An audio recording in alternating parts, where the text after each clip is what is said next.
and I'm following impressive people. I was here for a bit, and thank you so much. And my presentation is going to feel a little bit different because I am going to speak less about the individual, and I'm going to speak more about the collective and the impact at a macro level of what is happening at the micro level that we were just discussing. And I hope that this also helps you with the perspective of what the decision makers are dealing with at the, to be able to help a whole country go through this healing process. So to begin with, I'm going to talk about the scale. We are a nation grieving. When I talk in the US, I always explain to them, there isn't one teenager that has not been to a funeral. I still remember as a young child when we would say, you're not allowed to go to a cemetery because your grandparents and your parents are alive. No one can go. And today, all 15 years old, teenagers have been either for their own family member or for someone in their community or for the brother of a friend who died in the war.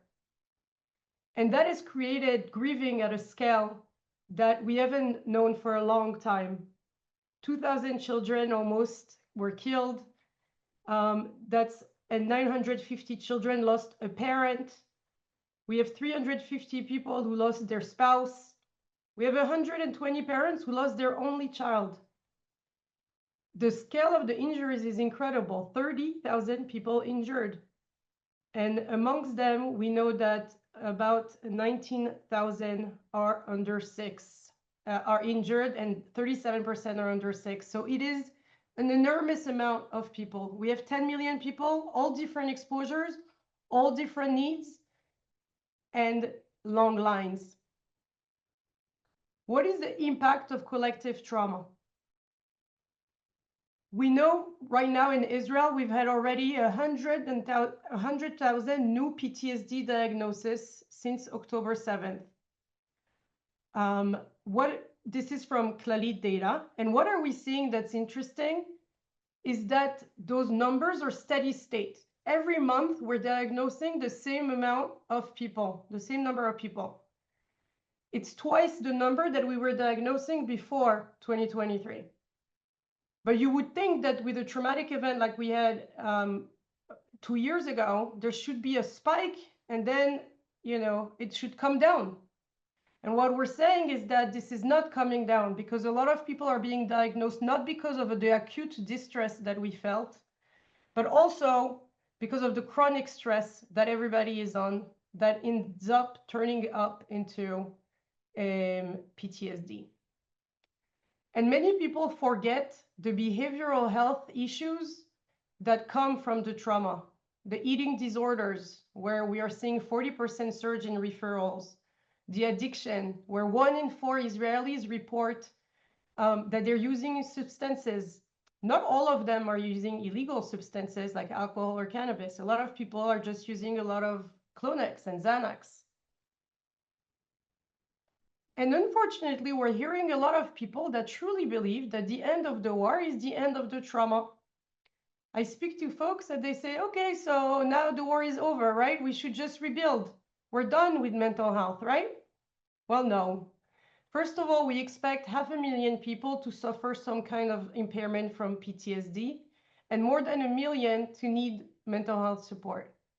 Not only that, but we know from a lot of different wars that the suicide numbers go up 20 to 30% after the war, not during the war. And Israel has been the same.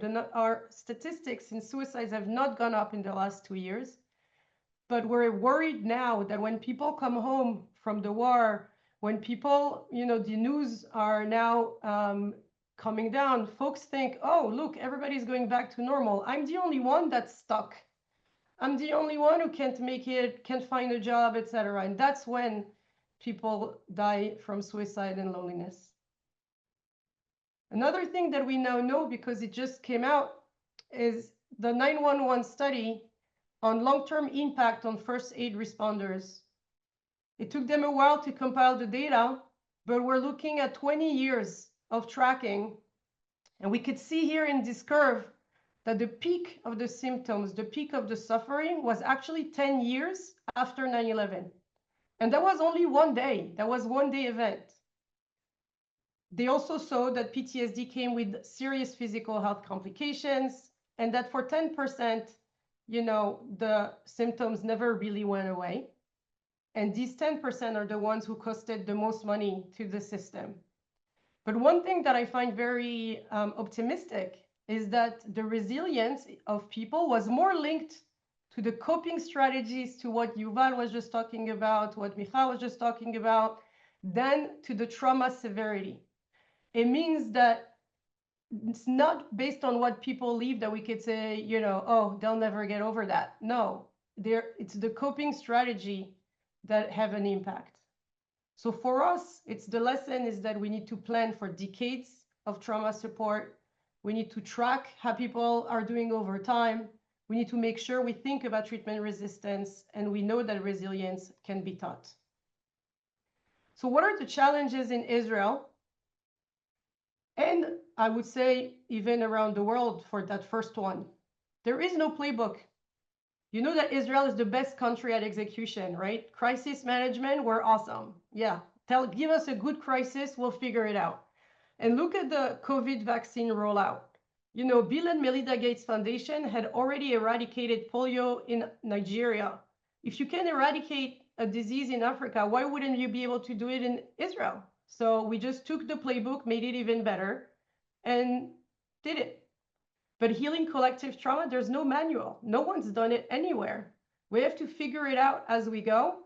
And as you know, you put two experts in the room and you have 4 opinions about what is the right way to go about this.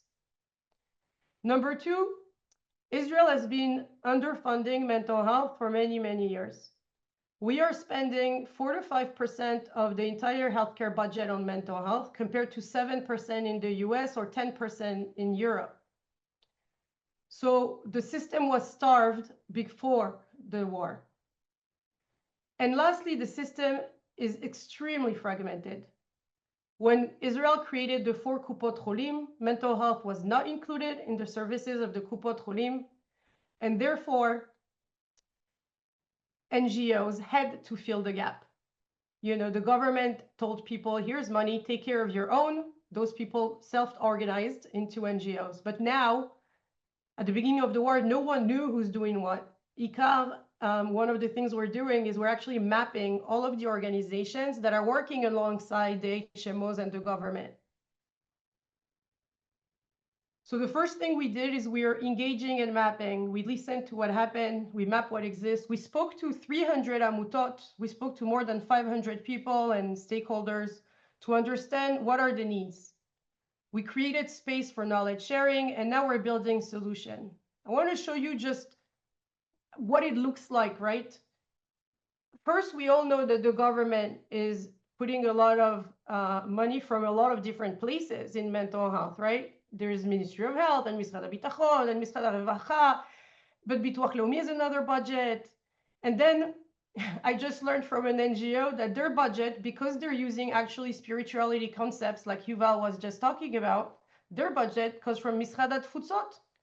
So we actually have no idea how much is being invested and in what. We have 4 HMOs, we have a bunch of private places, and we have NGOs. You want to know how many we have? I said 400. So we spent 2 years now mapping all of the NGOs.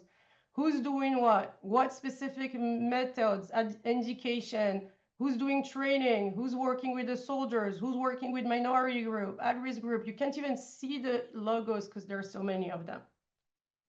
So what now? What do we need to do to make seder, as Eli would say? We believe we need 2 tracks to accelerate healing. Think of this as 2 simple rows. One is for treatment and care, for those who need the clinical intervention now. And the other track is for prevention and collective healing. That's what the broader population needs. For the for the 15 to 20% of the population with PTSD or people with functional impairment, we need evidence-based care. And ethically, we can't replace it. We can layer complementary care like nature, exposure, movement, animal, breath work, creativity, spirituality. But we need to do that with and not instead of the evidence-based care. And the goal should be to manage and stratify the care program with precision, with stability, and measuring outcomes. But modern medicine misses a lot of things, right? We work very organ by organ, and mental health is nothing but organ by organ. It's not even only a body issue, right? It's community, it's do you have a job? You need a holistic view, body, hormone, environment, family, work, faith, community. And if we treat people organ by organ, we miss the plot. So how do we move from our cookie cutter evidence-based method to precision healing? Think about oncology 20 years ago. 20 years ago, everyone with a cancer would just get the same huge dose of chemotherapy and hope for the best. Now, the more you know about your cancer, the more you're likely to get a treatment that is tailored to you. How do we do this in mental health? How can we steer patients to the right modality at the right time? Maybe we're using EMDR with that patient, but he would respond much better to PE. Are we tracking the progress? Are we referring that patient to someone else?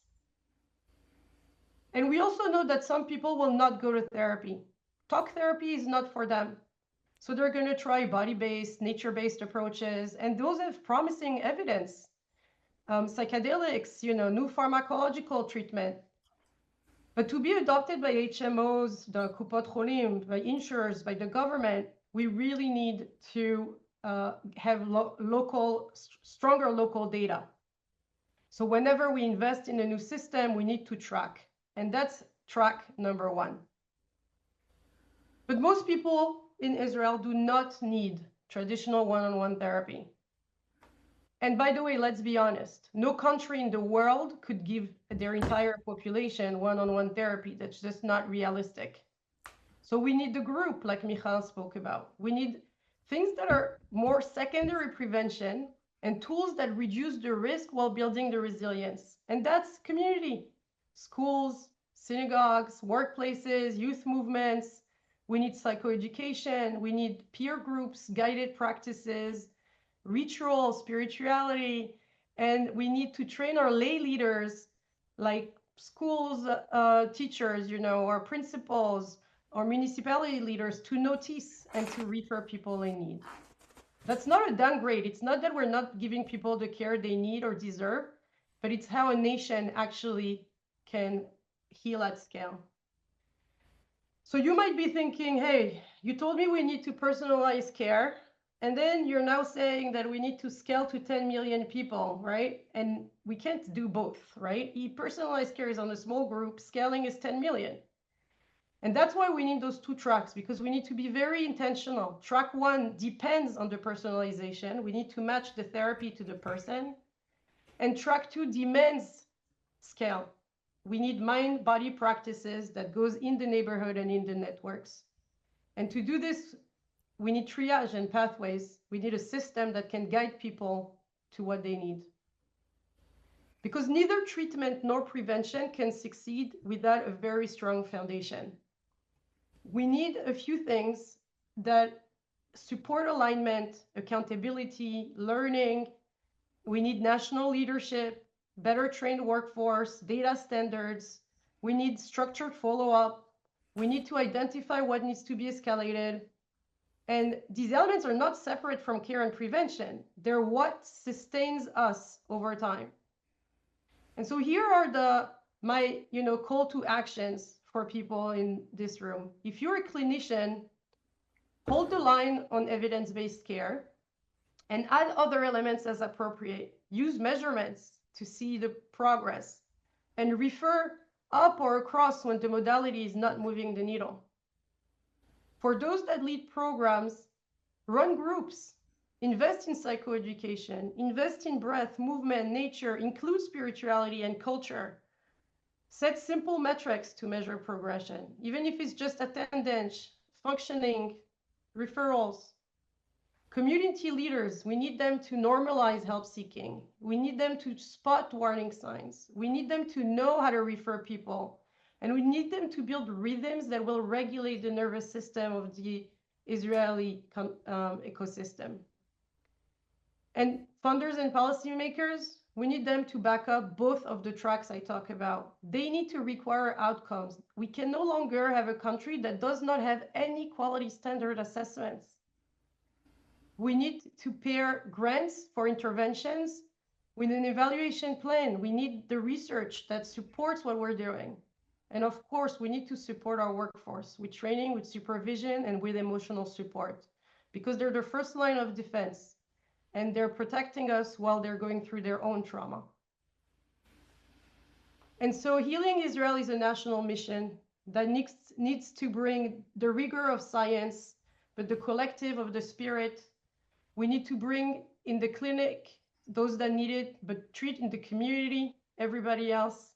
And of course, we need to bring together the mind and the body. And we can only do this together so that we can leave our children a country that does not only survive this trauma, but also learns to heal it. Thank you very much.